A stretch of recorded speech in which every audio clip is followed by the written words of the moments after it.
కూటమి ప్రభుత్వం వచ్చిన సంవత్సర కాలం బట్టి కూడా జగనన్న మీద ఏదో ఒక రకమైన కక్ష సాధింపు చర్యలు, జగనన్న గారిని ఏదో ఒక రకమైన మాటలతో బాధపడుతున్న విషయాలు మనందరికీ కూడా తెలుస్తున్నాయి.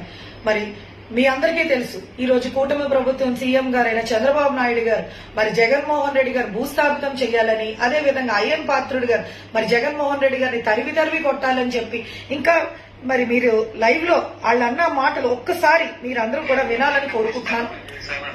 చేశారా? చేస్తారా? చేస్తున్నాను అని చెప్పాను, చేస్తానని చెప్పాను. కట్రాయర్తో గుడివాడలో ఊరేగింపు చేపించే బాధ్యత ఈ లోకేష్ తీసుకుంటాడు.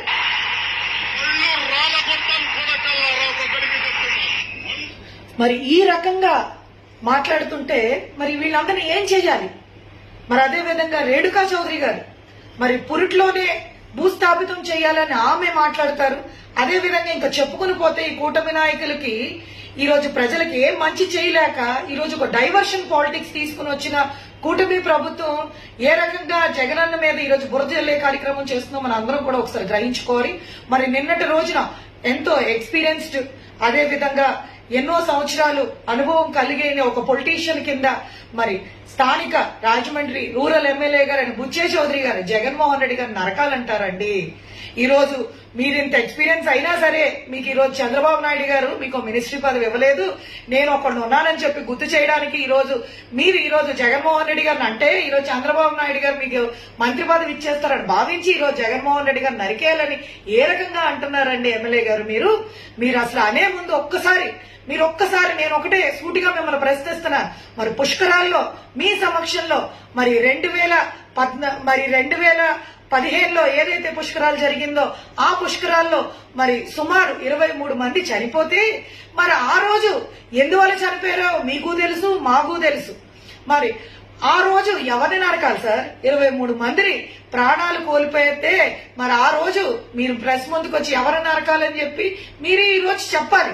ఈ రోజు జగన్మోహన్ రెడ్డి గారు మరి 2 రోజుల ముందు ప్రెస్ మీట్ పెట్టి 2:30 గంటల అనర్గళంగా ఉట్టినే మాట్లాడలేదండి జగన్ అన్న. అన్ని కూడా రిపోర్ట్స్ తెప్పించి కాగ్ రిపోర్ట్స్ తీసుకుని వచ్చి ప్రతిదీ కూడా పిన్ పాయింట్ గా ఈ రోజు రాష్ట్రంలో జరుగుతున్నది అరాచకాలు, అన్యాయాలు ఆయన పాయింట్అవుట్ చేస్తే ఈ రోజు అవన్నీ కూడా మీరు మాట్లాడకుండా మీరు ఒక్కటే మాట్లాడుతున్నారు. అవన్నీ కూడా మీరు మాట్లాడకుండా మీరు ఒక్కటే ఈ రోజు బురద జల్లే కార్యక్రమం, ఈ రోజు డైవర్షన్ పాలిటిక్స్ తీసుకొచ్చిన ఘనత మీది.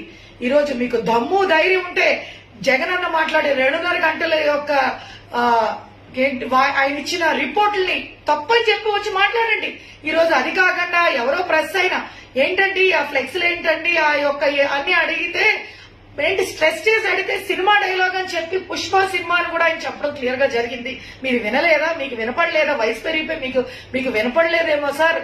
మరి బుచ్చే చౌదరి గారు దయచేసి ఈ రోజు మీ యొక్క అనుభవం, మీ యొక్క ఏమంటారు మీ యొక్క సీనియారిటీని ఈ రోజు వచ్చిన యంగ్ పొలిటీషియన్స్ చేసే తప్పుల్ని మీరు సరిదిద్దండి. కాబట్టి మీరేదో చిన్నపిల్లోడి కింద చిన్న మాటలు మాట్లాడుతూ మీ యొక్క స్థాయి తగ్గించుకోవద్దని, మీరు రాజమండ్రిలో ఒక మంచి పేరుంది, దయచేసి మీ యొక్క పేరు మీరు ఈ యొక్క పెద్ద వయసులో పోగొట్టుకోవద్దని, ఈ రకంగా మాట్లాడితే ప్రజలు ఎవరూ కూడా సహించేది లేదని, అదేవిధంగా కూటమి నాయకుల యొక్క నోరు అదుపులో పెట్టుకుని మాట్లాడాలని చెప్పి హెచ్చరిస్తున్నాం.